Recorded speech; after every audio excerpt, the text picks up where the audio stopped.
Asia, Africa, and now right here in the USA. Watch us via Roku on your smart TV. Download the Millennium TV app from the App Store to stream our shows anywhere, anytime. Millennium TV. বিসমিল্লাহিররহমানিররহিম। সুপ্রিয় দর্শকবৃন্দ, আমাদের all over the world থেকে যারা দেখছেন, বাংলায় বলছি সারা বিশ্বের আমাদের অজস্র শ্রোতারা যারা দেখছেন এবং যারা দেখবেন সপ্তাহব্যাপী, আমি শারাফত হোসেন বাবু ওয়াশিংটন ডিসি থেকে মিলেনিয়াম টিভির চমৎকার আয়োজন আলাপন নিয়ে আজকে আবার বসেছি। আমার সাথে ডাক্তার মোহাম্মদ তাফাদ্দার নিউ ইয়র্ক থেকে, উনি আমাদের প্রতিনিয়ত প্রত্যেক শনিবারে অক্লান্ত পরিশ্রম করে আমাদের লজিস্টিক সাপোর্ট দিচ্ছেন, এবং সাইদুর রহমান মান্না ফ্রম বাংলাদেশ। আপনাদের দুজনকে ধন্যবাদ। এবং আজকের আমাদের excited guest and proud brother, leader, ex advisor to President of Republic of Bangladesh, and উনি প্রেস উইং এ ওনার সাংবাদিকতা চমৎকার জুড়িতে অনেক ক্রেডেনশিয়াল আছেন, জনাব মোখলেছুর রহমান চৌধুরী। আপনাকে আমাদের আলাপ অনুষ্ঠান আজকে অভিনন্দন জানাচ্ছি। আসসালামু আলাইকুম আপনাকে, আপনার দর্শকদেরকে, এবং যারা দেশের বিভিন্ন প্রান্ত থেকে এবং দেশে বিদেশে বসে এই অনুষ্ঠান শুনছেন তাদেরকে মোবারকবাদ। জনাব মোখলেছুর রহমান চৌধুরী, আপনার ব্যাপারে সারা বিশ্বের বাংলাদেশি যারা থাকেন, স্পেশালি তারা সুশীল সমাজ বলেন, সাংবাদিক, এবং যারা প্রশাসনিক ভাবে ইনভলভ ছিলেন সেই 2007-06 till নাও, আপনাকে সবাই চিনে, আপনার পরিচিত মুক্তি জানে, এবং আপনি অনেক কথা বলেন, অনেক সময় অনেক জায়গায় অনেক ইম্পর্টেন্ট ইস্যু নিয়ে আপনি কথা বলেন, সাজেশন দিয়ে যাচ্ছেন। Thank you so much for that. And আমাদের টেলিভিশন অনুষ্ঠান আজকে আপনাকে কয়েকটি কোশ্চেন ছেড়ে দেবো, তারপরে ইউ আর ইউর ওন, আপনার জুড়ি নিয়ে আপনি কথা বলতে পারবেন। স্পেশালি আমাদের যুক্তরাষ্ট্রে, আপনি জানেন আমি থাকি যুক্তরাষ্ট্রে, আপনি থাকেন যুক্তরাজ্যে, ইউকেতে। সো যদিও যুক্তরাষ্ট্র এবং যুক্তরাজ্য লাগে ব্রাদার সিস্টার, ভেরি কানেক্টেড। কোনো কিছু সিদ্ধান্ত বড় ছোট যেটাই না হোক, যুক্তরাষ্ট্র এবং যুক্তরাজ্য মিলেই করেন গ্লোবাল যেগুলো হয়। সো আমাদের যুক্তরাষ্ট্রের প্রেসিডেন্ট নির্বাচনটা একদিকে ইউক্রেন, একদিকে গাজা ইস্যু, একদিকে বাংলাদেশ, একদিকে আমি বলবো হল ওভার দ্য ওয়ার্ল্ডের জন্য একটা সিরিয়াস ইস্যু হয়ে দাঁড়িয়েছে এখন। ওমেন ইস্যু, আপনার এখানে দেখা যাচ্ছে যে মুসলিম ইস্যু, আপনার প্রজেক্ট 2025 ইস্যু, আপনি এইসব জায়গা দিয়ে যদি টাচ করতে চান করবেন। বেসিক্যালি আপনার সাথে আমি বাংলাদেশের প্রেসিডেন্ট ইস্যু নিয়ে কথা বলবো, এবং বাংলাদেশের 3 মাস হতে যাচ্ছে, আজকে 2 তারিখ যে নভেম্বরের, প্রায় 3 মাসের কাছাকাছি চলছে সরকারের, বর্তমান অন্তর্বর্তী সরকারের সাকসেস, এবং কোন কোন জায়গায় যদি ফেলিওর থাকে থাকে, কারণ প্রধান উপদেষ্টা নোবেল লরিয়েট জনাব ডক্টর ইউনূস বলেছেন যদি কোনো ভুল ত্রুটি হয় ওনাদেরকে ধরিয়ে দিতে। দ্যাটস দ্য ফার্স্ট টাইম কোন সরকার প্রধান বলেছেন বলে আমার বিশ্বাস। তো আমি সময় না বাড়িয়ে আমি বলবো জনাব মোখলেছুর রহমান, আমাদের ট্রাম্প ভার্সেস হিলারি, সরি কমলা হ্যারিস ভার্সেস ট্রাম্প, সরি দর্শক, আমি হিলারি বলে বলছি, আমাদের খুব পছন্দের উনি, যেন বলে ফেললাম, দুঃখিত। হিলারি কমলা জায়গায়, আমি হিলারি জায়গায় বলছি, কমলা হ্যারিস এবং ট্রাম্পের যে হাড্ডাহাড্ডি লড়াই চলছে, এই লড়াইয়ে সবগুলো স্টেটে প্রায় স্যাটেল জনাব, এবং দর্শকরা বলছি জনাব মোখলেছুর রহমানকে যে আমেরিকান নির্বাচনে আর মাত্র 2-3 দিন বাকি আছে, নভেম্বর 5। যারা দেখছেন ডেমোক্রেটরা এবং রিপাবলিকানরা, আপনারা আপনার পছন্দের প্রার্থী থেকে ভোট দেবেন, দেরি করবেন না, ঝাঁপিয়ে পড়ুন। এখন যেটা দেখা যাচ্ছে প্রায় সব স্টেটে জনাব চৌধুরী সাহেব, যে একটা সেটেলমেন্টের দিকে যায়, কোন কোন স্টেট কার পক্ষে, যেমন আমি যেখানে ভার্জিনিয়া থাকি সেটা অলরেডি আমি রিপাবলিকানদের পক্ষে, যেরকম নিউ ইয়র্ক, ক্যালিফোর্নিয়া, এগুলো সব ডেমোক্রেটদের পক্ষে। এরকম ভাগাভাগি হয়ে মাত্র 2-3টা বা 4টা স্টেট এখন ম্যাটার করছে। আমার মনে হয় 2টা, বা দর্শক সারা বিশ্বে জানে 3-4-5টা। মাস্ট নাম্বার 1 ইজ মিশিগান নাও, যেখানে সিলেটিরা বেশি থাকে, বাংলাদেশিরা। নাম্বার 2 পেনসিলভেনিয়া হাড্ডাহাড্ডি 47-47 নেক এন্ড নেক। তো ওখানে মেডিসিন স্কোয়ার গার্ডেনে একটি ফাইনাল র্যালি করলেন ট্রাম্প টিম, এবং কমলা হ্যারিস করলেন জানুয়ারি 6 এর ঘটনা যেখানে ঘটেছে, ঠিক ওনাদেরকে বাড়ি দেওয়ার জন্য জায়গা মতো ওখানে একটা বিশাল সমাবেশের তারা দুজনে ডাক দিয়ে বক্তব্য দিলেন পরস্পর বিরোধী এবং তাদের প্রোগ্রাম নিয়ে। সেখানে আপনার মেডিসিন স্কোয়ার গার্ডেনে যে ট্রাম্পের যে র্যালিটা হয়েছে, সেখানে একজন, আমার মনে হয় একজন কৌতুক অভিনেতা বা একজন speaker garbage on the ocean ভাবে একটা কথা বলেছেন যে পর্তুরিকানদেরকে, স্প্যানিশদেরকে ম্যাক্সিমাম পেনসিলভেনিয়া কিন্তু পর্তুরিকান থাকে অনেক, বা 3 লক্ষের মতো। সেইগুলো নিয়ে বিশাল সমস্যা চলছে ভোটারদের ভিতরে। দেখা যাক শেষ টিকিটটাতে শেষ সময় কে হাসেন, আমরা 3 দিন পরে দেখবো ইনশাল্লাহ। জনাব Mokhles Rahman, floor is yours. Thank you very much for your making everything clear to the audience. এবং এখন যারা দাঁড়িয়েছে, আমরা প্রথমে আমেরিকার যুক্তরাষ্ট্রের যে প্রেসিডেন্ট নির্বাচন, 5 তারিখে যে নির্বাচন হবে 5ই নভেম্বর, আর মাত্র মাঝখানে 2 দিন আছে। এই নির্বাচন নিয়ে যে আলোচনাটা আমি শুরু করেছি, আমরা সেখানেই প্রথমে থাকি। সেটা হচ্ছে সারা দুনিয়ার দৃষ্টি এখন মার্কিন যুক্তরাষ্ট্রের দিকে, এবং মার্কিন যুক্তরাষ্ট্রের এই যে রাষ্ট্রপতি নির্বাচন বা প্রেসিডেন্ট নির্বাচন, এটা অত্যন্ত গুরুত্বপূর্ণ। এবং এইবার আরও বেশি গুরুত্বপূর্ণ এই কারণে যে গাজাতে ইসরায়েলি হামলা, ইসরায়েল ইরান হামলা, পাল্টা হামলা, এবং পৃথিবীর বিভিন্ন দেশে যে যুদ্ধ হচ্ছে, ইউক্রেন এবং অন্যান্য প্রান্তে যে যুদ্ধগুলো হচ্ছে, এই যুদ্ধর ক্ষেত্রে যুদ্ধ হবে কি হবে না, ট্রাম্প বনাম কামালা হ্যারিস যে বক্তব্য, প্লাস 6ই জানুয়ারিতে যে আপনার যে চত্বরে আপনার ট্রাম্প এর আগের বার মানে ইলেকশনের পরবর্তীতে সহিংসতা ঘটিয়েছিলেন, সেখানে দাঁড়িয়ে কামালা হ্যারিস যে বক্তব্য দিয়েছেন, পেনসিলভেনিয়াতে যে বক্তব্য দিয়েছেন ট্রাম্প, এবং সেখানে যে হাড্ডাহাড্ডি লড়াই 47 চলছে, এবং এরপরে যে ক্যালিফোর্নিয়া, পেনসিলভেনিয়া এবং আপনি আবার ভার্জিনিয়াতে শুরু করে সব জায়গায় যেভাবে তুলে ধরলেন, বিষয়টা হচ্ছে সব বেশিরভাগ জায়গায় হাড্ডাহাড্ডি নেক টু নেক লড়াই, এবং কয়েকটা বিগ স্টেট ম্যাটার করবে। যদিও গত নির্বাচনে যে বিতর্কিত ছিল এই ট্রাম্প হারা বা না হারা নিয়ে, এর আগে যে নির্বাচন, প্রথম নির্বাচনে ট্রাম্প জিতেছিলেন, সেখানে আমি বহু আগেই আমি প্রেডিকশন করেছিলাম আল্লাহর হুকুমে যে এটাতে ট্রাম্প জিতবেন। এটা হচ্ছে irrespective of I like or dislike, that is not the matter. Analysis করে আমি বলেছিলাম, এর আগে ওবামারটা আমি বলেছিলাম। তো ফলে যারা দাঁড়িয়েছে, এইবার নির্বাচনটা হচ্ছে অনেকটা আনপ্রেডিক্টেবল বলতে পারেন, কারণ হাড্ডাহাড্ডি লড়াই। যদিও আমেরিকানরা, হোয়াইট আমেরিকানদের সঙ্গে আমার নিয়মিত কথা হচ্ছে, তাদের বক্তব্য হচ্ছে we are not ready to elect women president of America. এটা একটা পয়েন্ট তো আমরা দেখেই যাচ্ছি। হিলারি ক্লিন্টন তো নিঃসন্দেহে ফার বেটার দেন কমলা হ্যারিস। আমি কোনো রেসিজম করছি না, আমি ক্যান্ডিডেট হিসেবে বলছি, ক্রেডেনশিয়াল হিসেবে বলছি। তো সেই ক্ষেত্রে হিলারি ক্লিন্টন সাবেক প্রেসিডেন্টের ওয়াইফ ছিলেন, ফার্স্ট লেডি ছিলেন, এগুলা দিয়ে বলছেন আপনি। এক্স্যাক্টলি কমলা হ্যারিস সেনেটর, উনিও সেনেটর ছিলেন। এক্স্যাক্টলি আপনি বুঝে ফেলেছেন। আমি কি বিষয়টা হচ্ছে, আমি থ্যাংক ইউ। তো সেই হিলারি ক্লিন্টন পাস করতে পারেন নাই স্বাভাবিকভাবে। তারপরও দেখা যাচ্ছে এইবার যে কোনো কারণে হোক, কমলা হ্যারিসের পাল্লাটা আগের অন্যান্যবারের তুলনায়, অন্যান্য প্রেসিডেন্সিয়াল ক্যান্ডিডেটের তুলনায় অনেকটা শক্ত আছে। ফলে এখন তুড়িমিড়ি উড়িয়ে দেওয়া যাচ্ছে না। যেটাই হোক, যিনি পাস করুন, খুব নেক টু নেক ফাইট করে পাস করতে হবে, এবং খুব কাছাকাছি পাস করতে হবে, এবং ইলেকশনের পরে রেজাল্ট যেমন হবে। জনাব মোখলেস সাহেব, আপনাকে রেসপেক্টফুলি বলছি, দর্শকরাও শুনছেন, এই যে আপনি বলেন ওমেনদের জন্য রেডি না, হ্যাঁ আপনার কথা কিন্তু আপনার নেগেটিভ বলেন নাই, বাট এক সময় ব্ল্যাক এর জন্য রেডি না বলেছিল, but Obama become president for twice. এখন কমলা হ্যারিস কিন্তু ওয়ান স্টেপ অ্যাহেড, উনি কিন্তু ভাইস প্রেসিডেন্ট, এবং উনি কিন্তু নির্বাচনে দাঁড়ান নাই। উনি বাইডেনের পরিস্থিতি অনুযায়ী ওনার ভাইস প্রেসিডেন্টকেই সামনে দিতে হয়। And then she's doing fabulous job. Owner chemistry was so good, এবং ট্রাম্পে অনেক এগিয়ে ছিল বাইডেনের সমস্যার জন্য। সেটা গ্যাপ করে কমলা হ্যারিস অলমোস্ট গতকাল পর্যন্ত লিডিং এর দিকে আছে বলে আমাদের বিশ্বাস। আর এট সেম টাইম ট্রাম্পের এত কেওয়াজ, এত সমস্যা, এত ঝামেলা, এত কোর্ট মামলা হাজিরা দেওয়ার পরও সেও কিন্তু মোটামুটি ন্যাক যাচ্ছে। গো হেড প্লিজ। আমি এই কথাটাই বলতে চাচ্ছিলাম যে দুই দিকের ক্ষেত্রে আপনি যারা ব্যাখ্যাটা দিলেন, সেটাই আমার বক্তব্য। সেটা হচ্ছে এত কিছুর পরেও extension of Biden, Kamala Harris, and also running mate of Biden, Joseph বাইডেনের রানিং মেট হিসাবে এবং এক্সটেনশন হিসাবে কামালা হ্যারিস যে গ্যাপ ছিল, যে ট্রাম্পের সাথে অন্যদেরকে বেলা যে গ্যাপ থাকার কথা ছিল, সেই গ্যাপটা অনেকটা মিনিমাইজ করে নিয়ে এসছেন এবং ফাইট দিচ্ছেন। আপনি বাংলাদেশের সর্বোচ্চ লেভেল রাষ্ট্রপতির সাথে ছিলেন।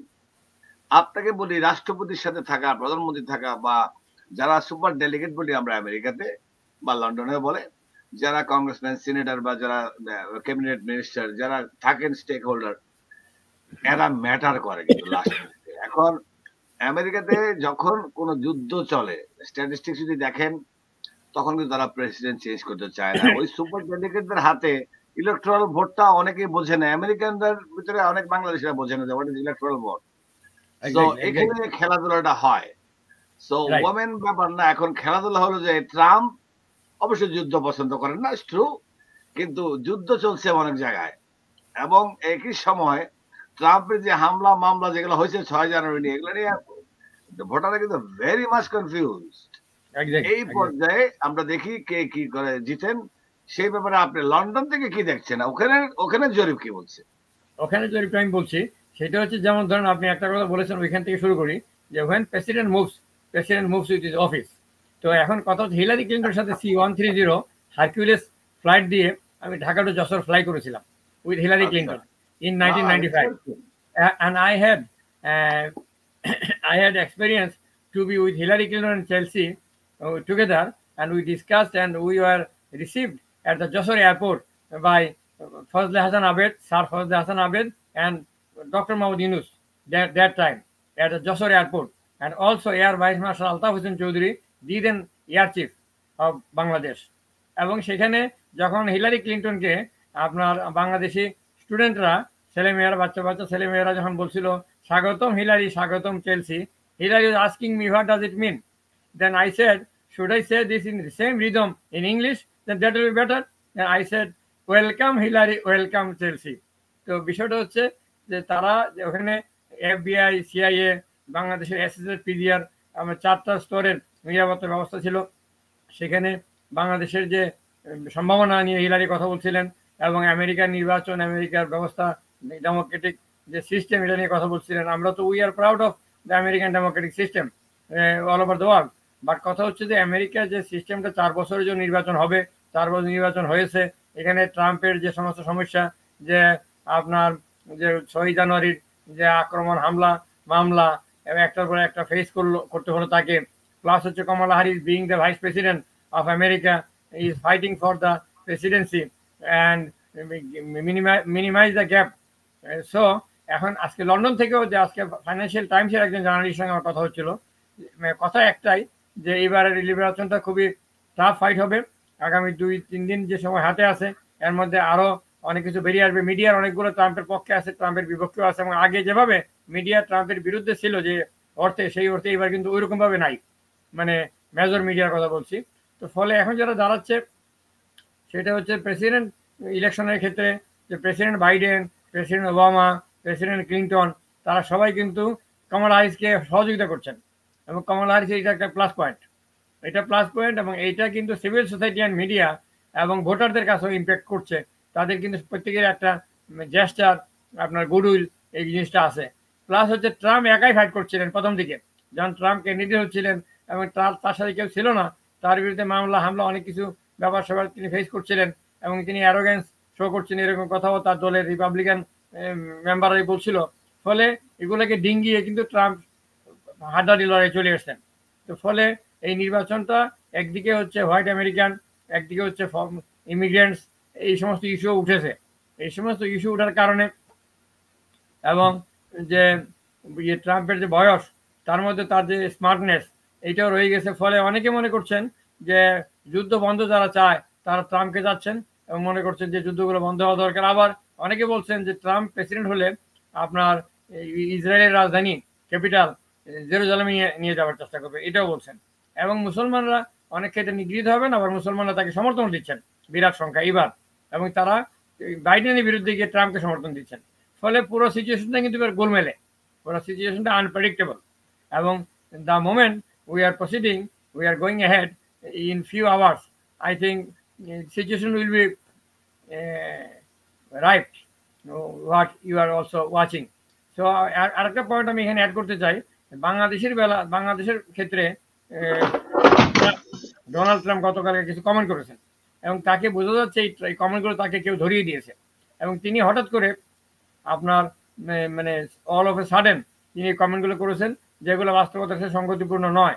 বাংলাদেশে যে ইন্টারন্যাশনাল মিডিয়া ইনক্লুডিং বিবিসি, তারা নিউজ করেছে যে বাংলাদেশের সংখ্যালঘু বা মাইনরিটির উপরে যে নির্যাতনের কথা বলা হচ্ছে, এটা হচ্ছে একটা এক্সাজারেশন, এবং এটা কোনো মাইনরিটির কারণে, কোনো রিলিজিয়াস গ্রাউন্ডে এটা হচ্ছে না, হয়নি। এটা কিছু ক্ষেত্রে যেটা হয়েছে, ডক্টর ইউনূস স্বীকার করেছেন, প্রধান উপদেষ্টা, যে এটা হচ্ছে পলিটিক্যাল কারণে হয়েছে। এখন যদি কোনো মাইনরিটি বা হিন্দু আওয়ামী লীগকে সাপোর্ট করার কারণে মুসলমানদের মতো আওয়ামী লীগ সাপোর্ট করার কারণে নিগৃহীত হয়ে থাকে, এটার সাথে বাংলাদেশের রিলিজিয়াস বিষয়ের কোনো সম্পর্ক নাই। বাংলাদেশের 93% মানুষ মুসলমান এবং আমরা কমিউনাল হারমোনি নিয়ে চলি, এবং ওয়ার্ল্ডের মধ্যে one of the most great examples we have in Bangladesh, all over world we are showing that আমাদের দেশে আমরা কমিউনাল হারমোনি আছে, আমরা মাইনরিটি অত্যাচার করি না, আমরা মানুষ, we are one of the finest communities in the world. এবং বিষয়টা হচ্ছে আমাদের ডেমোক্রেটিক প্রবলেম আছে, আমাদের পলিটিক্যাল প্রবলেম আছে, আমাদের দলগুলোর মধ্যে সহমর্মিতার পরমত সহিষ্ণুতার অভাব আছে, মিস্টার সাসপিশন ডিসকর্ড এনমিটি আমাদের পলিটিক্সকে নষ্ট করছে। That is different thing. Thank you. জনাব বকরুল রহমান চৌধুরী, চমৎকার। আপনার মাথায় তো জ্ঞানের ভান্ডার ভরা। আমি তো আপনাকে প্রায় নিয়ে আসবো। আপনার প্রাউড টু হ্যাভ ইউ যে আপনি যে লাইনে খোঁজা মারছেন, কথা বলছেন, এবং স্পেশালি দর্শক, আমি একটা জিনিস উল্লেখ না করে পারছি না, আমি মডারেটর, যে হিলারি ক্লিন্টন যখন দেশে গেলেন চেলসি ক্লিন্টনকে নিয়ে, ওনার এক্সপিরিয়েন্স থেকে বললেন উনি সুপার ডেলিগেট ছিলেন, এক সময় প্রেসিডেন্টের সাথেই ছিলেন, অনেকগুলা ওনার পদবি। সো ওই যে ওনাকে ওয়েলকাম করা গিয়ে বললেন, দেখেন হোয়াট এ নাইস, আজকে ইলেকশনের সময় আমেরিকা কথা বলছি, এখানে মকলেশ সাহেব ওই সময় ওনাদেরকে রিসিভ করেছিলেন বাংলাদেশে, ইনক্লুডিং আমাদের আজকের প্রধান উপদেষ্টা তখন ছিলেন Nobel laureate doctor Mohammad Yunus. সেই ডক্টর ইউনুস আমি 10 সালে ওনার অফিসে গিয়েছি বাংলাদেশে, থ্রু লবিস্ট ফার্ম। উনি সারা বিশ্বে বহু আগের থেকে জড়িত, আমাদের মাথায়, সবার মাথায় ছিল, কিন্তু কোনো না কোনো ভাবে একসময় নোবেল পাওয়ার পরে উনি দেশের রাষ্ট্রপ্রধান হবেন। আমি একদিন জিজ্ঞেস করেছিলাম ওনাকে যে ডক্টর মোহাম্মদ ইউনুস 1 উনি যখন মেডেল পায় ফ্রম ওবামা, ওয়াশিংটনের ওকে হাজারশো, আমি একসাথে ছিলাম, উনি মেডেল নিয়ে বেরোনোর পরে আমরা ওনার সাথে কথা বলি অনেকক্ষণ বসে, হোয়াইট হাউসের পাশেই একটি হোটেলে, একদম এক্সিকিউটিভ ব্রাঞ্চের। তো ওখানে ওনারা জিজ্ঞেস করেছিলাম 2 নেট থেকে মিলিয়ে দেওয়া যায় কিনা, উনি বলছে এই কেওয়াজ আমার দ্বারা সম্ভব না। সো এই কেওয়াজ কিন্তু উনি মাথায় নিয়েছেন এখন। We will look forward to see that how he success those areas. আমরা একটু চেঞ্জ করে যাই। আপনার ইলেকশনের এই সেগমেন্ট 20 মিনিট, আমাদের 2-3 মিনিট পরে একটা বিরতি হবে, তারপর আমরা বাংলাদেশে যাচ্ছি। জনাব চৌধুরী, এই ইলেকশন নিয়ে ব্রিটিশদের কি মতামত? মানে সাদা ব্রিটিশ বলেন, কালো বলেন, রিগার্ডলেস অফ এনি কালার, ওরা কি বলে? ওদের তো অনেক অংশ এখানে আছে, ব্রিটিশরা কিন্তু সিটিজেন ইউএস, তারা কাকে ভোট দেয়? ওখানে রেটটা কোথায়? British is also divided. British is also divided. তারপর পার্সেন্টেজটা তো আপনারা দেখছেন এভরিডে ওখানে, আমরা তো ওভাবে দেখছি না। আমার কাছে যারা মনে হচ্ছে, আমি যাদের সঙ্গে মিশেছি তাতে দেখা যাচ্ছে যে এটাও এখানেও ন্যাক টু ন্যাক, কিন্তু একটু ধরেন 1% ট্রাম্পের পক্ষে বেশি আমি গতকালকে পর্যন্ত পেয়েছি। আজকে আগামীকালকে পরশু আবার যাচাই করলে বোঝা যাবে। কিন্তু ওখানে যেরকম আমেরিকার পোল কিন্তু মারাত্মক সঠিকভাবে যাচ্ছে, বহু বছর ধরে আমি আমেরিকা থাকি। ব্রিটিশের পোল কি কাছাকাছি যায় নাকি ওখানে ডান্স করে? না, ব্রিটিশের পোল গত কয়েক বছর ধরে এবার যে লেবার আসবে ব্রিটেনের ক্ষমতায়, এটা একেবারে প্রেডিক্ট করছিল, এবং অনেকে বিশ্বাস করতে পারছিলেন না কনজারভেটিভ পার্টি ক্ষমতা রয়ে গেছে, সেই পার্টি এইভাবে 10 নম্বর, আর এইভাবে লেবার পার্টি আসবে। এই এক্সিট পোলটা অনেকটা কারেক্ট হয়ে গেছিল। আপনার কথা মতো ট্রাম্প 1% মতো এগিয়ে আছে, আমি এটা দেখতে পাচ্ছি।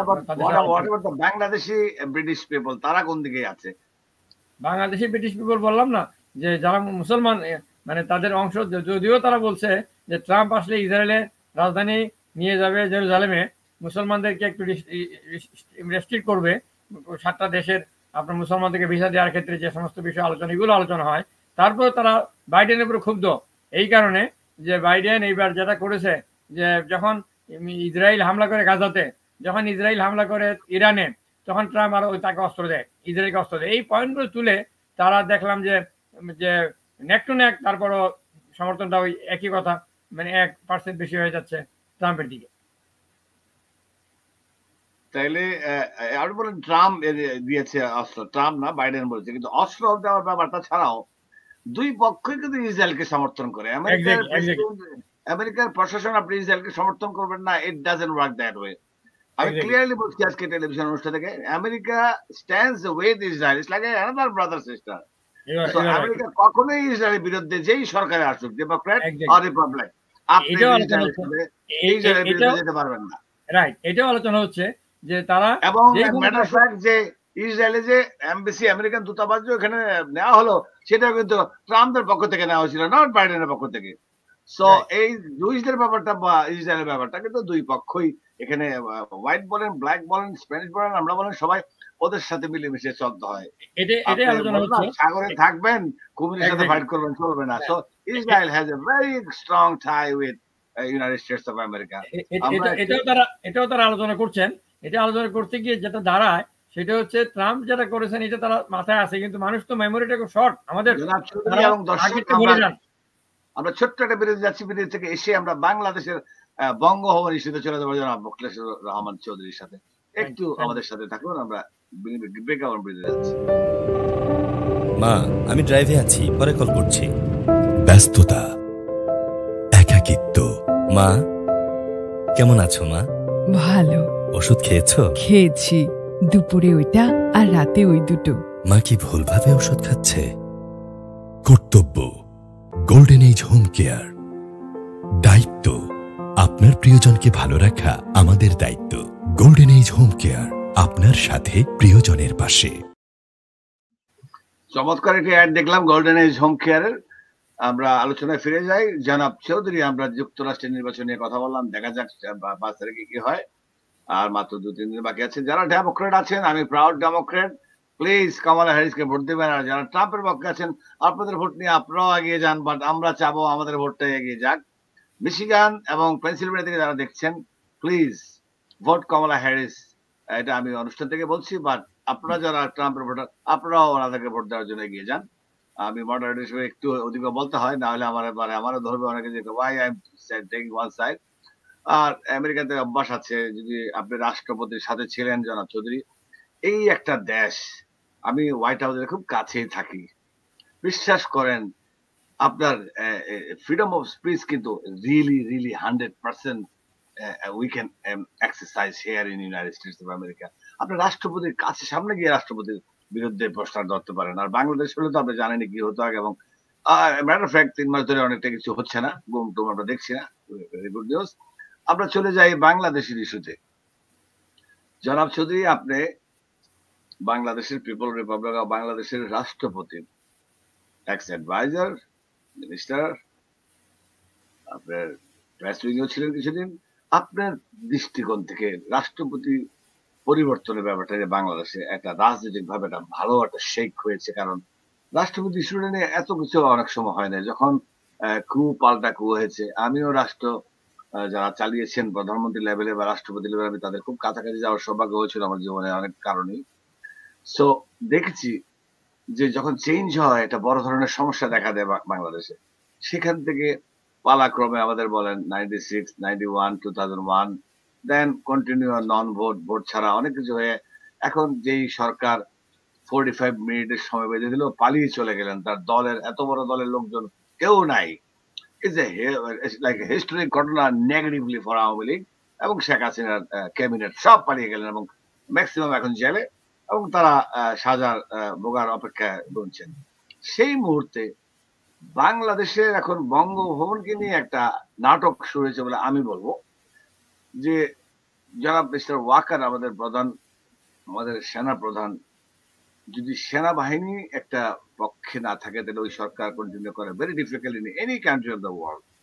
যখন ডক্টর ইউনূস রাজি হলেন, ফ্রান্স থেকে ফিরে এসে ক্ষমতা নিলেন, আমি বলবো যে আমিও সামহাও মিলিটারি ফ্যামিলির সাথে আমরা অতপ্তভাবে জড়িত, পার্ট অফ দ্যাট গ্রুপ।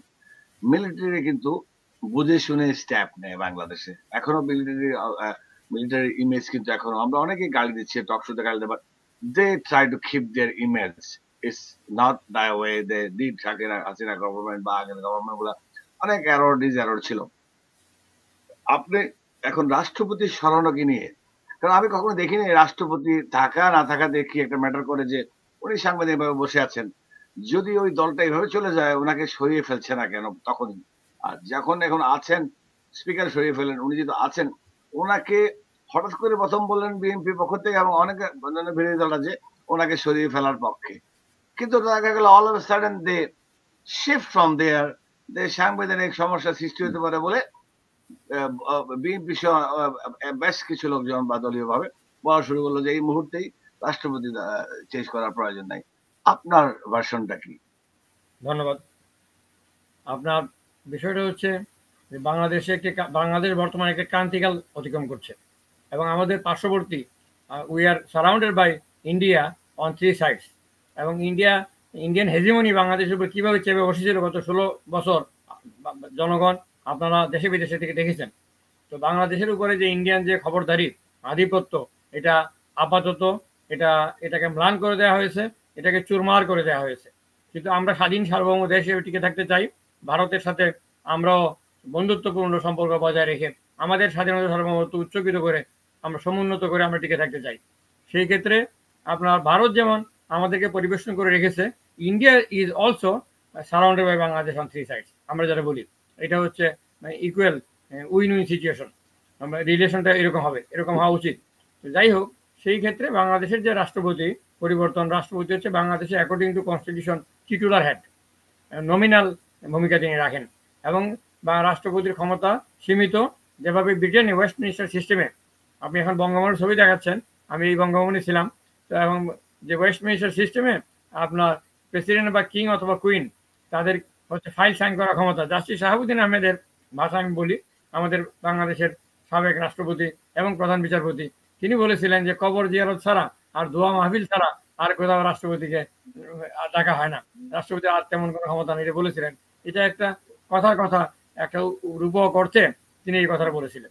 তো বাংলাদেশে বর্তমানে যারা দাঁড়িয়েছে যে একটা ফ্যাসিস্ট গভর্নমেন্টের পতন হয়েছে, একটা রেজিমের পরিবর্তন হয়েছে এবং শেখ হাসিনার যে স্বৈর সরকারের পতন হয়েছে 5ই আগস্ট 2024 এবং পতন হওয়ার সাথে সাথে বাংলাদেশের সেনাপ্রধান জেনারেল ওয়াকারুজ্জামান তার বাসভবনে সেনা ভবনে রাজনৈতিক দলের প্রধান রাজনৈতিক দলের নেতৃবৃন্দকে নিয়ে মিটিং করেছেন এবং সেই মিটিংয়ে বিএনপির মহাসচিব মির্জা ফখরুল ইসলাম আলমগীর, জাতীয় পার্টির চেয়ারম্যান জিএম কাদের, জামায়াতে ইসলামের আমির ডাক্তার শফিকুর রহমান আর বর্তমান উপদেষ্টা সিভিল সোসাইটির পক্ষে ডক্টর আসিফ নজরুল এই মিটিংয়ে অংশ নিয়েছেন।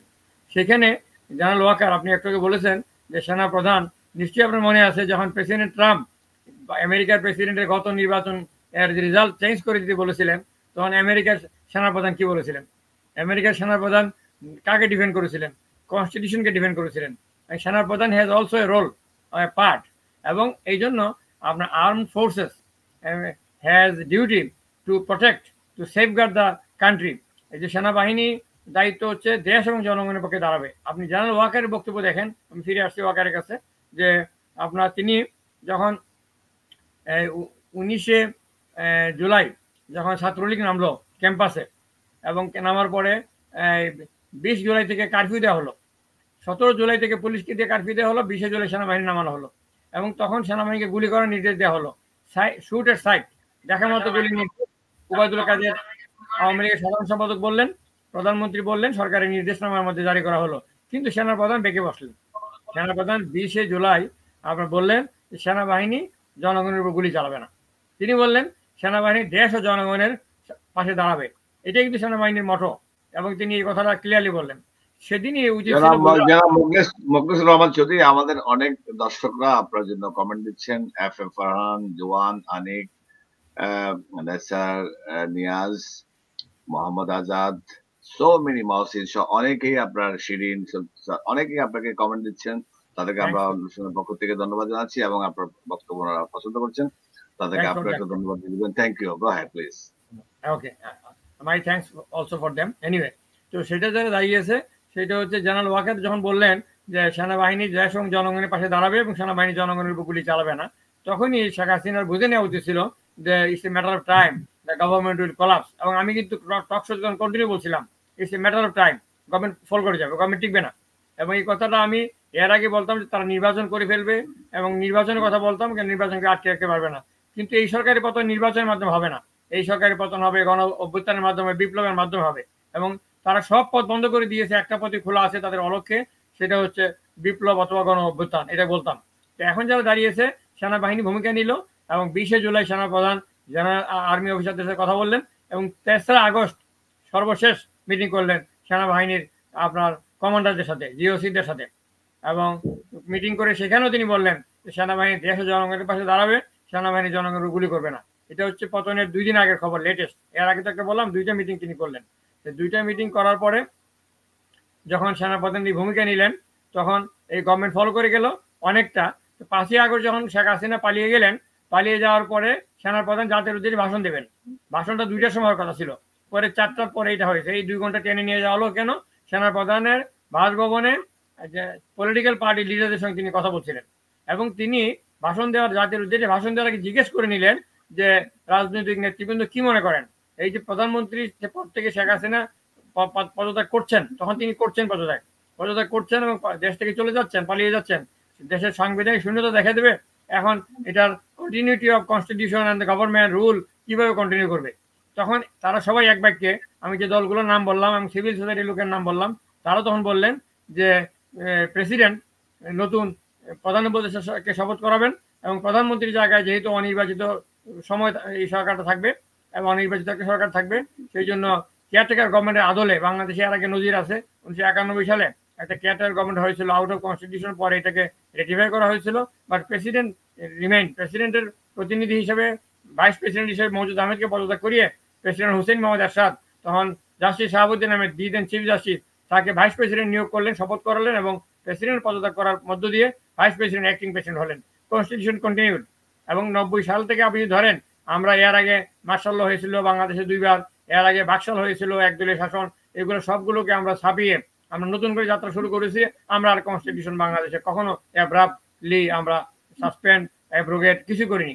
কনস্টিটিউশন কন্টিনিউ করেছে এবং 2007-এর 1/11 একটা অ্যাবোর্টিভ কু হয়েছিল এবং এই কুটা সফট কু বলা হয়, এই কুটা বলা হয় ইন ডিসগাইজ একটা কু হয়েছিল। জেনারেল মইনুল আহমেদের নেতৃত্বে এই যে একটা গভর্নমেন্ট অবৈধ গভর্নমেন্ট চালিয়েছিল, তারাও প্রেসিডেন্ট প্রফেসর ডক্টর ইয়াজউদ্দিন আহমেদকে রেখে দিয়েছিল সাংবিধানিক ধারাবাহিকতার স্বার্থে, কন্টিনিউটি অফ দ্য কনস্টিটিউশন চলেছিল। এবং প্রেসিডেন্ট ইয়াজউদ্দিন আহমেদ, যাকে শেখ হাসিনা ইয়াসউদ্দিন বলতেন, আমি শেখ হাসিনার সামনে বলেছিলাম আপনি এগুলো বলা বন্ধ করেন, এমনও হবে আপনি প্রধানমন্ত্রী হবেন এবং তখন কিছুকাল president professor doctor Iajuddin Ahmed আপনার মাথার উপরে থাকবেন as head of the state, as supreme commander of the arm forces and the commander in chief. এবং কথা হচ্ছে যে আপনার হায়ারার্কি আপনাকে সম্মান করতে হবে। তারপর তিনি বলা বন্ধ করেছিলেন। বাট এটাও বলেছিলাম যে এমন হতে পারে তার কাছ থেকে আপনাকে শপথ নিতে হতে পারে, এমন হতে পারে তিনি কিছুকাল ক্ষমতা থেকে নতুন প্রেসিডেন্ট নির্বাচন করে নতুন প্রেসিডেন্টকে শপথ করিয়ে দায়িত্ব হস্তান্তর করার আগ পর্যন্ত তিনি দায়িত্বে থাকতে পারেন। সেইভাবে তিনি 2 বছর বেশি সময় ছিলেন, অর্থাৎ constitution continued.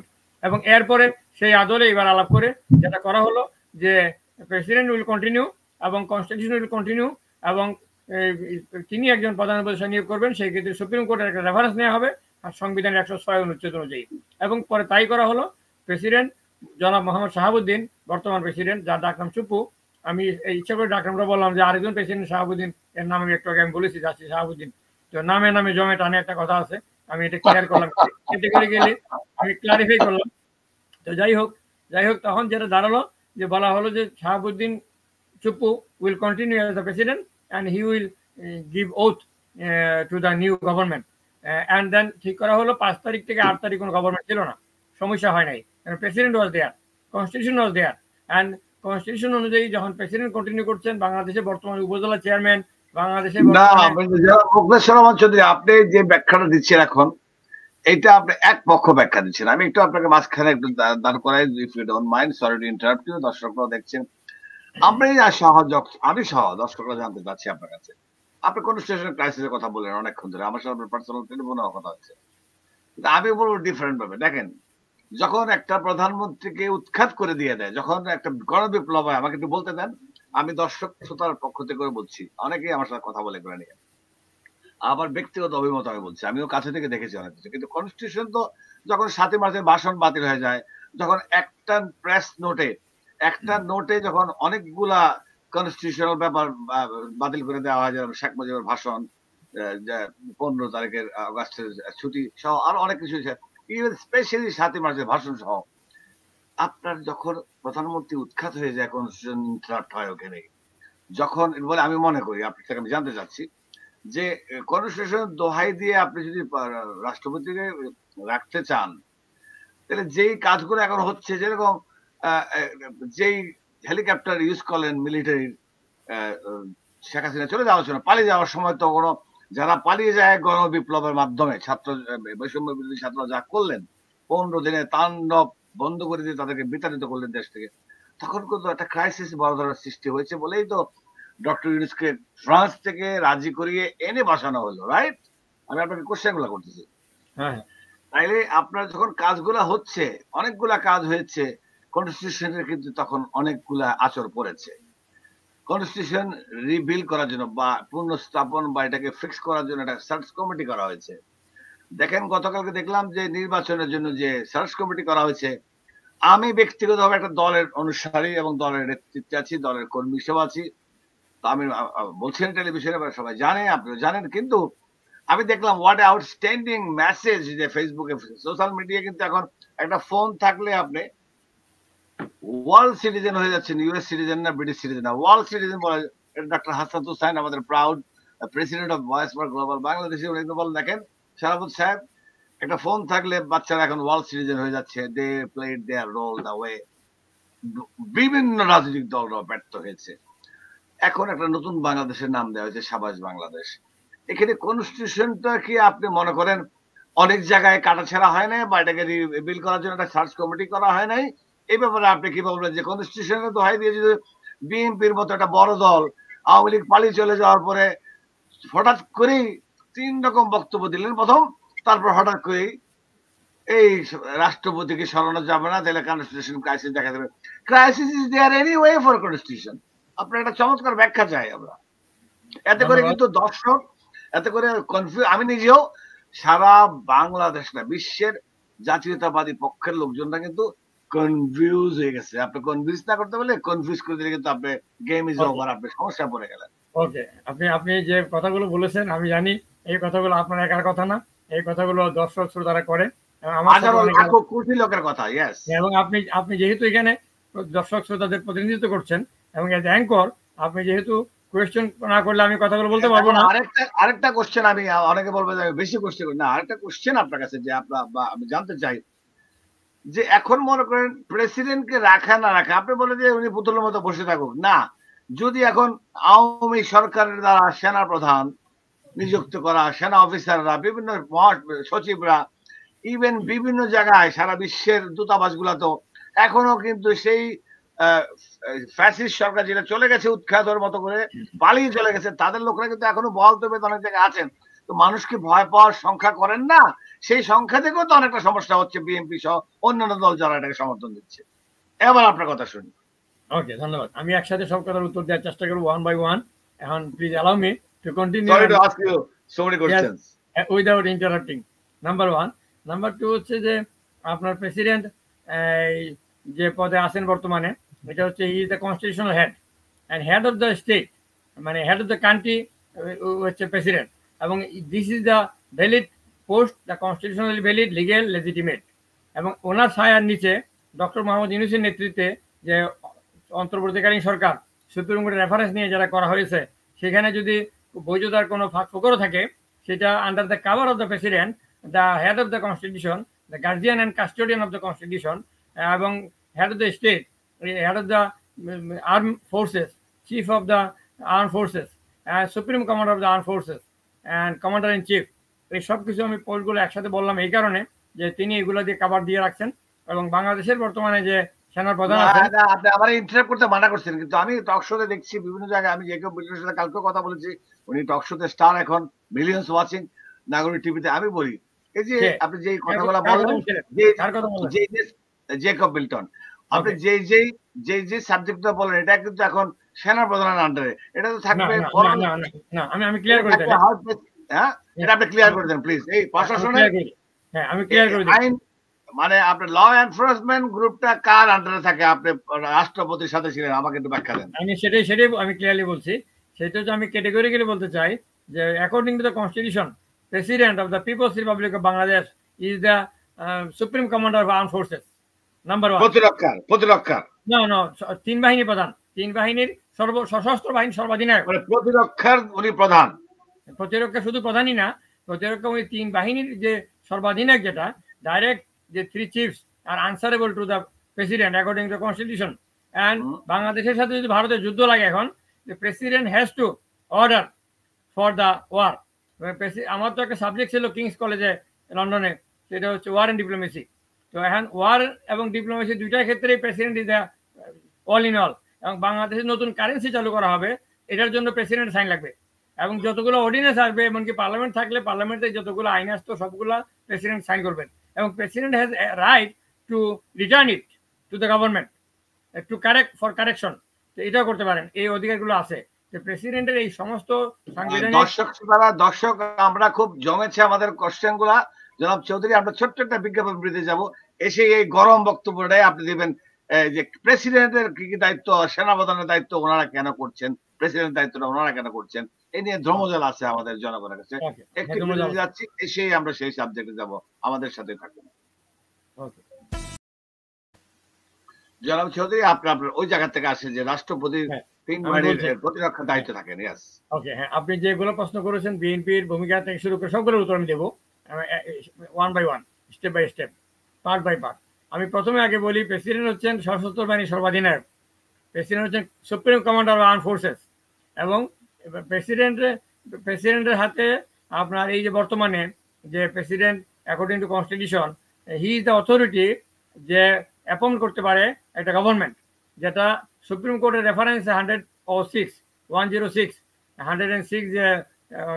article of the constitution provides that president can do it. এবং প্রেসিডেন্ট যখন এর আগে করেছেন, আবার নজিরও আছে, সুপ্রিম কোর্টের রেফারেন্স না নিলেও চলতো, কারণ এর আগে নজির আছে। ইন 1991 প্রেসিডেন্ট অ্যাক্টেড, এবং এরপরে according to constitution after 1996, in 1996, in 2001, in 2008, in 2007 president acted according to the constitution. So president is the sole authority of this. এখন কথাটা হচ্ছে, প্রেসিডেন্ট আসেন বলে, কনস্টিটিউশনের প্রেসিডেন্ট আসেন বলে এটা কনস্টিটিউশনাল প্রবলেম হচ্ছে না। আমাদের পার্শ্ববর্তী একটা দেশ আপনার আমাদের উৎপেতে বসে আছে, এমনকি আমাদের যে ফলেন প্রাইম মিনিস্টার, পতিত প্রধানমন্ত্রী, পতিত স্বৈরাচার শেখ হাসিনাকে আশ্রয় দিয়ে বসে আছে, এবং এতদিন তাকে হিন্দোল আপনার একটা ক্যান্টনমেন্টের মধ্যে তারা রেখেছিল ওই আশ্রয় দিয়ে। সেখান থেকে এখন একবারে মন্ত্রী পাড়াতে নিয়ে আপনার মিনিস্টার সিকিউরিটি এরিয়ার মধ্যে নিয়ে চলে গেছে। ফলে Sheikh Hasina in their hand, এবং আমরা এমন কোনো তাদেরকে সুযোগ করে দেওয়া হবে যাবে ঠিক হবে না, যাতে করে তারা কোনো লুফুল পায়, তারা কোনো ছিদ্র পথে ঢুকতে পারে।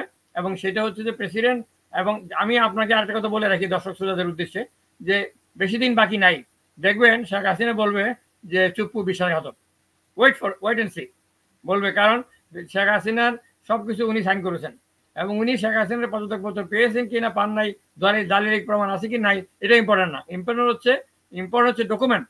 প্রেসিডেন্টের বক্তব্য ডকুমেন্ট, সেনাপ্রধান ডকুমেন্টেড ইট ফার্স্ট। সেনাপ্রধান ফার্স্ট জাতির উদ্দেশ্যে ভাষণ দিয়ে বলেছেন বিকেল 4টার পরে, আপনার 5ই আগস্ট বলেছেন যে, তার ভাষায় আমি বলি, মাননীয় প্রধানমন্ত্রী পদত্যাগ করেছেন এবং একটি অন্তর্বর্তীকালীন সরকার আমরা গঠন করতে যাচ্ছি। Message is clear, loud and clear. এবং সেনাপ্রধান যখন বললেন যে প্রধানমন্ত্রী পদত্যাগ করেছেন, এরপরে রাত্রে 11:20 ওই রাতে জাতির উদ্দেশ্যে ভাষণ দিলেন রাষ্ট্রপতি। 3 বাহিনী প্রধান তার পিছনে ঠায় দাঁড়িয়েছিলেন। এবং এটার মানেটা কি? এটা হচ্ছে to make people understand that situation is how gravity is in the situation. বিষয়টা হচ্ছে সিচুয়েশনের গ্রেভিটি বোঝানোর জন্য, যে প্রেসিডেন্টের পিছনে 3 বাহিনী প্রধান, এখানে এডিসি দাঁড়ালে হয়, মিলিটারি থেকে দাঁড়ালে হয়, 3 বাহিনী প্রধানকে দাঁড়িয়ে আছেন বোঝানোর জন্য যে Bangladesh is in deep crisis. এবং in this crisis the arm forces showed allegiance to the constitution, and president is the constitution. When they they showed their allegiance, then they were showing their allegiance to the constitution, and the president is the head of the constitution, the guardian and custodian of the constitution. এবং বাংলাদেশের constitution ব্যর্থ হয়নি, যেভাবে professor doctor Iajuddin আহমেদকে 2007 সালের 1/11 সময় 11 জানুয়ারির কুর সময় জেনারেল মঈনুল আহমেদ তখন বাধ্য হয়ে তাকে রাখতে হয়েছিল। এবং আমরা এরশাদ বিরোধী আন্দোলন করেছিলাম বটে, কিন্তু আন্দোলন করার পরে এক পর্যায়ে এরশাদের পতনের পরে আপনার প্রেসিডেন্ট এরশাদের কাছ থেকে ভাইস প্রেসিডেন্ট মওদুদ আহমেদকে পদত্যাগ করিয়ে, তারপর ওই জায়গাতে জাস্টিস শাহাবুদ্দিন আহমেদকে প্রধান বিচারপতি, তাকে ভাইস প্রেসিডেন্ট বানিয়ে তাকে প্রেসিডেন্টের দায়িত্ব হস্তান্তর করে প্রেসিডেন্ট এরশাদ পদত্যাগ করে কনস্টিটিউশন কন্টিনিউ করেছেন। এবং Ershad was the symbolic term of the constitution, and he continued through justice Shahabuddin Ahmed. এইভাবে কনস্টিটিউশনের ধারাবাহিকতা বজায় আমরা রেখেছি, এবং এরপরে কোনো সমস্যা হয় নাই। পরবর্তীতে এটা অ্যাপ্রুভ করা গেছে, কিন্তু এখনো ডক্টর ইউনূসের নেতৃত্বে যে অন্তর্বর্তীকালীন সরকার আছে, এবং সাংবিধানিক তেমন কোনো ব্যর্থ আর ঘটনা হয় না। সার্চ কমিটি করা যারা বললেন, সার্চ কমিটি আইনে আছে, এটা সংসদে আইন করা হয়েছিল। এই আইনে বলা হয়েছে যে সরকার একটা সার্চ কমিটি করবে, 10 জন সদস্য থাকবে, এবং এই সার্চ কমিটি একটা 10 জনের নাম প্রস্তাব করবে। এই 10 জনের নাম থেকে 5 জনকে রাষ্ট্রপতি, প্রধান নির্বাচন কমিশনার 1 জন, আর বাকি 4 জন নির্বাচন কমিশনার, এর মধ্যে একজন মহিলা থাকবে। এইভাবে আইনে সব বলা আছে, এইভাবে তারা সুপারিশ করবে, 10 দিনের মধ্যে সুপারিশ করবেন। ফলে এটা আইন অনুযায়ী করা হয়েছে। এরপর বাকি যে কাজ করা হচ্ছে গভর্নমেন্টকে দিয়ে, সেগুলো সাংবিধানিক অনুযায়ী করা হচ্ছে। সচিবরা, জেনারেলরা কাজ করছেন, সব কনস্টিটিউশন অনুযায়ী কাজ হচ্ছে।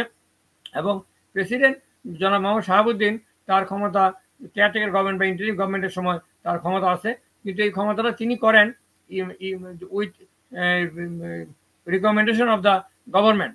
যেমন সেনাবাহিনীর যে সমস্ত কাজ তিনি করবেন, তিনি আর্মি চিফের কথা কাজ করবেন, আর্মি চিফ সেভাবে দেবেন। এবং সেখানে প্রেসিডেন্টের কাছে এসএসএফ আছে, পিজিআর আছে, তারপরে ডিজিএফ, এনএসআই সহ বিভিন্ন ইন্টেলিজেন্স এজেন্সিগুলো তারা কাজ করে। আপনাকে আরেকটা আমার মতামত কোশ্চেন দিচ্ছি আমি, অনেক কোশ্চেন আসছে আমার কাছে, যে প্রেসিডেন্ট কি এখন এই সরকারকে বাতিল করতে পারে কিনা? প্রেসিডেন্ট হচ্ছে আপনার, যদি প্রেসিডেন্টকে দিয়ে বাতিল করানো হয়, আমার আপনি ঘুরে বলেন করানো হয় না, যদি উনি করতে পারে কিনা? না, উনি নিজে করতে পারবেন না। আমি এটা করানো হলে কোন সেনা প্রধান করতে করাইতে হবে? হ্যাঁ, অবশ্যই এরকম সেনা প্রধান যদি ওনার পক্ষে থাকে। আমি একটা সুন্দর কথা বলছি, অনেকে কোশ্চেন করছেন বলে, এটা কিন্তু এটা hot subject in Bangladesh, all over the ওয়ার্ল্ডে, যে বঙ্গভবন। হ্যাঁ, আপনি ওখানেই ছিলেন দাপটের সাথে, এবং আপনাদের অনেক ঘটনা আপনার রাজ সাক্ষী অনেক কিছু। ওখানে যদি উনি কারোর মাধ্যমে করাইতে হয়, সেই সেনা প্রধান মিস্টার ওয়াকার যদি এখন ডক্টর ইউনূসের পক্ষে থাকেন, তাহলে সম্ভব না, রাইট? সেই ক্ষেত্রে আমরা দেখছি তারা কিন্তু স্টেক হোল্ডারের মধ্যে কাজ করছেন, প্রতিটা দেশের কিন্তু সেনা প্রধান দিচ্ছেন বলে বাজারে ডাউর আছেন। আমি বলতে যাচ্ছি না, আমি কেন দায়িত্ব নিব, আমি বলে দিই। এটা হচ্ছে সেনা প্রধান জেনারেল ওয়াকারুজ্জামান বাংলাদেশের সাংবিধানিক সংকটে এইবার গুরুত্বপূর্ণ ভূমিকা রেখেছেন, এবং তিনি পলিটিক্যাল পার্টির নেতৃবৃন্দের সঙ্গে কথা বলে তিনি যেটা করেছেন যে সাংবিধানিক ধারাবাহিকতা বজায় থাকবে। তিনি সেনাবাহিনীর উদ্দেশ্যে আপনার 3রা আগস্ট তিনি যে সর্বশেষ যে ভাষণ দিয়েছেন আর্ম ফোর্সেসের উদ্দেশ্যে, কমান্ডার জিওসিদের উদ্দেশ্যে, জেনারেল অফিসার কমান্ডিংদের উদ্দেশ্যে দিয়েছেন, ফরমেশন কমান্ডার যে ভাষণ দিয়েছেন, সেখানে তাকে কোনো অফিসার বলেছিলেন যে তিনি যাতে টেক ওভার করেন, এবং তিনি বলেছিলেন যে এখন যদি আমরা আর্মি টেক ওভার করি বা আমি টেক ওভার করি, তাহলে যারা দাঁড়াবে সেটা বাংলাদেশ বিপদে পড়বে। এমনি ইকোনমিক ক্রাইসিসে আছে, সরকার পালিয়ে যাচ্ছে, এবং এখন যদি আমেরিকা সারা দুনিয়া আমাদের বিরুদ্ধে দাঁড়াবে, জাতিসংঘ শান্তি রক্ষা মিশন থেকে, ইউনাইটেড নেশনস পিস কিপিং থেকে বাংলাদেশকে এক্সপেল করা হবে, এবং এম্বার্গো, স্যাংশন এগুলো আসবে, আমরা দেশটা মালির মতো হয়ে যাবে। আফ্রিকান আরো দেশ আছে, বিভিন্ন দেশ, সেই দেশগুলোর মতো বাংলাদেশ হয়ে যাবে। আপনি বলছেন জনাব চৌধুরী, আপনি বলছেন দায়িত্ব নিয়ে যে উনি একটা চমৎকার কাজ করেছেন, যেটা বাংলাদেশের অস্তিত্বের, বাংলাদেশের সম্মান, বাংলাদেশের ইমেজ, সেটাকে উনি রক্ষা করেছেন। কিন্তু একটি কোশ্চেন, আরেকটা আপনাকে আজকে অনেক কোশ্চেন করতে ইচ্ছে করে, আমার প্ল্যানে ছিল করবো, কারণ আপনি অনেক কিছু জানেন, অনেক কিছু বলেন না। আপনার তো এখন কোনো ভয় নাই, আপনার ফ্যাসিস্ট সরকার যারা আপনাকে চালাইছে চলে গেছে, আপনি এখন মুক্ত মনে কথা বলেন। এই সরকারের আজকে যে সেনাপ্রধান আছেন, সেনাপ্রধান যেই কোনো দেশে ইচ্ছা করলেই কু করতে পারেন, ইচ্ছা করলে ক্ষমতা নিয়ে নিতে পারেন, সেটা দিকে যাচ্ছি না আমি বলছি যে এখন সেনাপ্রধানের সাথে প্রধান উপদেষ্টার আপনি কোনো দূরত্ব দেখেন কিনা আপনার চোখে? ওকে, সেনাপ্রধান যেটা হচ্ছে, আমার হাতে, আমি সাংবাদিকতা যখন ছিলাম দীর্ঘকাল, আমি কলম লিখেছি, আমি বলেছি আমার হাতে কলম আছে বলে আমি যার তার বিরুদ্ধে লিখতে পারি না, আর সেনাবাহিনীর হাতে অস্ত্র আছে বলে, পুলিশের হাতে অস্ত্র আছে বলে যার তার বিরুদ্ধে ব্যবহার করতে পারেন না। It is guided by ethics, norms and rules. তো সেনাপ্রধান যদি জেনারেল মইনু আহমেদ হন, তাহলে তিনি ক্ষমতার জন্য বন্দুক ব্যবহার করতে পারেন। সেনাপ্রধান যদি জেনারেল নুরুদ্দিন খান হন, কিংবা জেনারেল বন্দুক তো আপনাদের উপর চালাতে চাইছিল, কি হয়েছে ওনার অবস্থা কি দেখেন? আবার আমি সেটাই বললাম, আমি সেটাই বললাম যে সেনাপ্রধান যদি জেনারেল নুরুদ্দিন খান হন কিংবা জেনারেল ওয়াকারুজ্জামান হন, they will go by book, they will go by constitution. তো সেই জন্য আপনার ইতিহাসের নাম ভালো থাকবে, আর তারা যদি ইতিহাস লঙ্ঘন করেন, তাহলে পরিণতি মইনুদ্দিন আমাদের মতো হবে। এটা তো আপনি যেটা অর্ধেক বললেন, বাকিটা আমি অর্ধেক বলে দিলাম। তো এখন যারা দাঁড়াচ্ছে যে সেনাবাহিনী প্রধান জেনারেল ওয়াকারুজ্জামান তো নিজে এয়ারপোর্টে গিয়ে ডক্টর মোহাম্মদ ইউনূসকে রিসিভ করে তাকে বাংলাদেশের রাষ্ট্র ক্ষমতা দিয়েছেন, 1 নম্বর। 2 নম্বর হচ্ছে যে সেনাপ্রধান যদি ক্রুক হতেন জেনারেল মইনু আহমেদের মতো, তাহলে যারা করতেন সেটা হচ্ছে যে একটা দুর্বল লোককে প্রধান উপদেষ্টা বানাতেন, ইউনূস সাহেবকে বানাতেন না। এবং যখন যে সমন্বয়কারীরা যখন আলোচনা করছিল, সমন্বয়কারীদের সঙ্গে সেনাপ্রধান জেনারেল ওয়াকারুজ্জামান আলোচনা করছিলেন, তারা সম্মিলিতভাবে। জনাব চৌধুরী, আমাদের সময় 10 মিনিটের মতো আছে, কিন্তু আমি একটা দুইটা জিনিস আমি ছেড়ে দিতে চাচ্ছি না আজকের অনুষ্ঠানে, যে উনি যে হেলিকপ্টারটা ইউজ করলেন, সেনাপ্রধান বা রাষ্ট্রপতি পক্ষ থেকে এগুলা অ্যালাউ করা কোনোভাবে অ্যালাউ করে কিনা, একটা পালিয়ে যাওয়া প্রধানমন্ত্রীকে হেলিকপ্টার দেওয়া, এটা নাম্বার 1। নাম্বার 2 হলো আপনি বললেন যে এখন যে সিচুয়েশন, এই সিচুয়েশনে আপনার সাজেশন কি বাংলাদেশ সরকারকে? আপনি যারা বলছেন হেলিকপ্টার বিষয়ে বলি, বাংলাদেশের শেখ হাসিনার কাছ থেকে ক্ষমতা নেওয়াটা ছিল তখন মুখ্য ছিল। শেখ হাসিনার কাছ থেকে তাকে বুঝিয়েই হোক, যেভাবে হোক, বাঁচিয়ে রেখে হোক, কারণ শেখ হাসিনার বিদায়ের সময় বলছেন আমি কি অপরাধ করেছি, আমি কি দোষ করেছি, আমি তো দেশের জন্য ভালো ভালো কাজ কিছু করিনি। অর্থাৎ তার বিচার না হওয়া পর্যন্ত তিনি বুঝবেন না তিনি কি অপরাধ করেছেন। এই জন্য বাঁচিয়ে রেখে বিচার করাটা ভালো আপনার মেরে ফেলার থেকে। এবং কথা হচ্ছে সুন্দর আমেরিকান ওয়েতে বলেছেন। হ্যাঁ, আরেকটা পয়েন্ট হচ্ছে যে শেখ হাসিনা এক পর্যায়ে যখন রাজি হলেন, তিনি বলেছিলেন তিনি পদত্যাগ পত্রটা ইন্ডিয়াতে প্রচার করে দেবেন, ইন্ডিয়া প্রচার করে পদত্যাগ করবেন, এর আগে করবেন না, এটা বলেছিলেন। কিন্তু তাকে বিশ্বাস করা যায়নি। জনাব চৌধুরী উনি চলে গেলে ডাজ ইট ম্যাটার পদত্যাগ পত্র? উনি তো উৎখাত হয়ে উনি তো নিজে পালিয়ে চলে গেলেন। আমি একমত। আমি তো ওই পয়েন্টে আসছি। সেই জন্যই পদত্যাগটা যখন তিনি পালিয়ে গেলেন, পদত্যাগটা ইম্পর্টেন্ট না। এখন বিষয়টা হচ্ছে একজন যখন রাষ্ট্রপতি, প্রধানমন্ত্রী, এমনকি মন্ত্রী, অ্যাডভাইজার যারা থাকে, তারা যখন পদত্যাগ করার পরে আপনি এত বছর তাকে সার্ভিস দিলেন, পদত্যাগ করার পরেও আপনার তাকে সেফ ডেস্টিনেশন বা তার হোমে যাওয়ার আগ পর্যন্ত তাকে আপনি সার্ভিসটা দিতে পারেন রাষ্ট্রের পক্ষ থেকে। যেন আমেরিকায় এই জিনিসটা আপনি দেখেন, যেন আমেরিকাতে বলে ওয়ান্স প্রেসিডেন্ট অলওয়েজ প্রেসিডেন্ট। আমি তো আপনার এক প্রেস কনফারেন্সে দীর্ঘকাল আগে আপনার প্রেসিডেন্ট কার্টার বাংলাদেশে গিয়েছিলেন। প্রেসিডেন্ট কার্টারকে আমি প্রশ্ন করলাম সোনারগাঁ হোটেলে, প্রেসিডেন্ট কার্টার বলে আমি অ্যাড্রেস শুরু করলাম, তখন উনি আমাকে বললেন ব্রিলিয়ান্ট মিস্টার চৌধুরী। এবং যখন আরেকজন সাংবাদিক, সিনিয়র সাংবাদিক, তিনি বললেন former president of United States of America, তিনি বললেন stop, don't ask me former president, tell me like mister Chowdhury that president Carter. So once president always president, এটা গেল ঘটনা। আর 2 নম্বর হচ্ছে যে সেনা প্রধান বর্তমানে যেটা করেছেন, ডক্টর ইউনূসকে সহযোগিতা করছেন, প্রতি সপ্তাহে একবারকে দেখা করছেন, এবং তাদের মধ্যে কোনো দ্বন্দ্ব থাকা উচিত না। সেনা প্রধান বললেন যে 1.5 বছরের মধ্যে নির্বাচন সম্ভব, এবং পরে দেখা গেল যে প্রধান উপদেষ্টা তার বক্তব্য বললেন এটা সেনা প্রধানের ব্যক্তিগত অভিমত, এটা সরকারের সিদ্ধান্ত না। এই কথাটা এইভাবে না বলে বরঞ্চ সেনাবাহিনী সরকারের অংশ, সেনা প্রধানও সরকারের অংশ, এবং প্রধান উপদেষ্টা সরকারের অংশ, একজন বলে দায়িত্ব নিয়ে সরকারকে হেল্প করার উদ্দেশ্যে বলে, এই জন্য কোঅর্ডিনেশনটা থাকা দরকার। আর যারা দাঁড়িয়েছে, আমি যখন আপনার এই কি বলে বৈষম্য বিরোধী ছাত্র আন্দোলন, আপনার প্রেসিডেন্ট মোহাম্মদ শাহাবুদ্দিন এর চুপ্পু সাহেবের বঙ্গভবনে ঘেরাও শুরু করলেন, তখনই আমাকে বেশ করে টক শো কন্টিনিউয়াসলি ডেইলি 2-3টে টক শো হচ্ছিল। আমি সেখানে বলেছিলাম যে আমি এই প্রেসিডেন্ট শাহাবুদ্দিনের চুপ্পুর বিরুদ্ধে প্রেসিডেন্ট হওয়ার আগে অনেক টক শো বক্তব্য দিয়েছি, তার যোগ্যতা নিয়ে প্রশ্ন তুলেছি, কিন্তু তিনি প্রেসিডেন্ট হয়ে যাওয়ার পর আমি কিন্তু তার বিরুদ্ধে কিছু বলিনি, এই কারণে যে মহান আল্লাহ তাআলা আপনার রাষ্ট্রপ্রধান নির্ধারণ করেন according to Quran, according to Bible, according to আপনার খ্রিস্টানিটি, জুডাইজম, তাওরা, সব জায়গায় একই জিনিস আছে। আল্লাহ তাআলা নিজে রাষ্ট্রপ্রধান বানান, আল্লাহ মানুষকে বাদশা বানান, ফকির বানান মুহূর্তের মধ্যে। এবং সেই জন্য আমি এটা বললাম। এরপরে যখন সাংবিধানিক বিষয় আসলো, আমি তখন প্রেসিডেন্টকে ডিফেন্ড করলাম। I did not defend Mr. Mohammad Shahabuddin Chuppu. I defended the president of the republic. Yes. এবং এরপরে আমি এটা বক্তব্য কন্টিনিউ করার পরে বিএনপির পক্ষ থেকে জনাব তারেক রহমান, ভারপ্রাপ্ত চেয়ারম্যান, বিএনপির পক্ষ থেকে জনাব রুহুল কবির রিজভী, সিনিয়র যুগ্ম মহাসচিব, বিএনপির পক্ষ থেকে আপনার মির্জা ফখরুল ইসলাম আলমগীর মহাসচিব, এবং আরো একজন নেতা, তারা বক্তব্য দিলেন।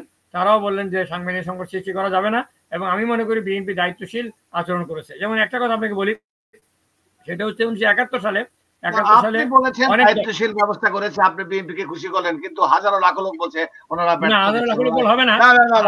শুনেন আমাদের রেসপেক্টেড অ্যাডভাইজার, শুনেন আমি একটু বলি, আমি আপনাকে খোঁচাচ্ছি, I am sorry for that. শুনেন, যেই বিএনপিকে 17 বছর প্লাস এত অত্যাচার, নির্যাতন, গুম, খুন, হত্যা মামলা, নেম এনিথিং, দেশে যেতে পারছে না, লক্ষ লক্ষ নেতা কর্মী, হাজার না শুধু লক্ষ লক্ষ নেতা কর্মীর বিরুদ্ধে মামলা, গায়েবী মামলা, সেই সরকারের প্রেসিডেন্টকে আপনি এইভাবে নাটকীয় ভাবে আপনি তাকে কিস বা চুমা দিতে পারেন না মিস্টার। না না না, দিয়েছে এতে করে লক্ষ লক্ষ লোক আপসেট, কারণ আপনি বুঝিয়ে দেন নাই, আপনি যেরকম ব্যাখ্যা দিচ্ছেন সুন্দরভাবে, বিএনপিতে কোনো ব্যাখ্যা দেওয়া হয় না, কন্ডিশনের ক্রাইসিস সৃষ্টি হতে পারে। আমি শেষ করে ফেলি, আপনার কথা বুঝেছি। আরেকটা কথা, অনুষ্ঠানের শেষে আপনার কাছে কোশ্চেন ছুড়ে দিয়ে আমি ছেড়ে দিচ্ছি, আপনি কনক্লুশন দেবেন 2-3 মিনিট, আমাদের 3 মিনিট সময় আছে আরো। যেটা হলো, কারণ আমরা একটা নিউজে যাব, আপনার চমৎকার বক্তব্য মানুষ শুনছেন, আমি বলবো যে আপনার মতে বা আপনার বঙ্গভবনে থাকার সময়কার মতো করে কি দেখছেন কিনা, যে আমি খুব ক্রেডিবল সোর্স বলবো, আমি আমি নাম বলতে পারছি না, আমি ওয়াশিংটনে থাকি, বিভিন্ন জায়গায় আমার আনাগোনা আছে, আমার ক্রেডেনশিয়াল আছে যাওয়ার দেখা করার। তো এখানে আমি গত 3-4 দিন আমি জানতে চেয়েছিলাম আসলে ঘটনা কোন দিকে, বাট কোন পুরনো সরকার বা পুরনো দল কখনো আর ক্ষমতা আসবে না, বেশ কিছুদিন ডক্টর ইউনূস চালাবেন, নতুন কিছু আসছে। এই নতুন কিছু আগে বৈষম্য বিরোধী ছাত্র দল করবেন, না আপনার মাথায় কি ঘুরছে যে what's going on in Bangladesh, যদি পুরাতন না আসে কারা দেশ চালাবে? ওকে ওকে, আমি যেটা বলছি এখন সেটা হচ্ছে যে আমি ওই আগের পয়েন্টটা একটু অংশ বাকি ছিল শেষ করে ফেলি। সেটা হচ্ছে যে 1971 সালে আমাদের সুমহান স্বাধীনতা যুদ্ধে আপনার কোনো দল আপনার বিরোধিতা করেছিল, কিন্তু বিরোধিতা করার স্বাধীনতার সময় পক্ষে বিপক্ষে থাকা কোনো সমস্যা না। সমস্যা হচ্ছে 4টা অপরাধ যদি কেউ করে, বাংলাদেশের সরকার সিদ্ধান্ত নিয়েছিল স্বাধীনতার পরে এবং শেখ মুজিবুর রহমানের নেতৃত্বে, যে কেউ যদি অগ্নিসংযোগ, লুটতরাজ, নারী নির্যাতন, খুন, এই 4টা অপরাধ যদি করে থাকে তাহলে তাকে বিচার করতে হবে। 4টা অপরাধ না করলে, তারা যদি পাকিস্তানকে সমর্থন দিয়ে থাকে সাবেক দেশ হিসাবে, এটাতে কোনো অপরাধ করা হবে না, বিচার করা হবে না। অপরাধটা যে ভ্যালিড কিভাবে বুঝবেন? যদি ফেব্রিকেটেড মামলা হলে তখন কি করবেন? এটা তো আদালতের মাধ্যমে ঠিক হবে। আইনমন্ত্রী আইন উপদেষ্টা বলেছেন, যারা উনি বলেছেন যে ফ্যাসিস্ট গভর্নমেন্ট বা হাসিনা সরকারের দ্বারা যারা কনভিক্টেড হয়েছেন, সাজা হয়ে গেছে, সেটা ওনারা মাফ করতে পারবেন না। এই ব্যাপারে আপনি 1 মিনিটে কিছু বলেন প্লিজ। এটা হচ্ছে আইনের কথা, উনি আইনের কথা বললেন, এটা আইনের বিষয় ব্যাখ্যার ব্যাপার আছে, এটা অনেকে 1 মিনিটে হবে না, এটা ব্যাখ্যা দিয়ে দিতে হবে, আলোচনা করতে হবে। আর যেটা হচ্ছে কনস্টিটিউশন ধারাবাহিকতা বজায় রাখতে হবে। আজকে মির্জা ফখরুল ইসলাম আলমকে আরেকটা কথা বলেছেন যে বাংলাদেশের কোনো রাজনৈতিক দলকে নিষিদ্ধ করা যাবে না। এটা গণতন্ত্রের কথা, এটা অনেকের ভালো লাগবে না। জাতীয় পার্টিকে নিষিদ্ধ করার যে প্রশ্ন উঠছে, জাতীয় পার্টি যদি আওয়ামী লীগকে সমর্থন দিয়ে থাকে, মুকেশ ভাই, আমি মির্জা ফখরুল রেসপেক্ট করে বলি, উনিরাও 28 থেকে বাড়ি যান স্টেজ থেকে, কিন্তু ওনারা যে কথা বলেন না, বুঝে শুনে বলতে হবে। কেন জানেন? এই যে উনি বললেন ওনাদের দল বিএনপি বা জামাত বা জাতীয় পার্টি মহাবয় বিপদে আছে এখন, তারা কি সংস্কার করছে? ডক্টর ইউনূস তার সেকেন্ড ভাষণে বলেছে, জাতীয় ভাষণে, যে আপনারা নিজেরাই নিজেদের দলের সংস্কার করে নেন। আপনার কি মনে হয় বিএনপি বা অন্যান্য দল সংস্কার করেছে? আমার তো মনে হয় করে নাই।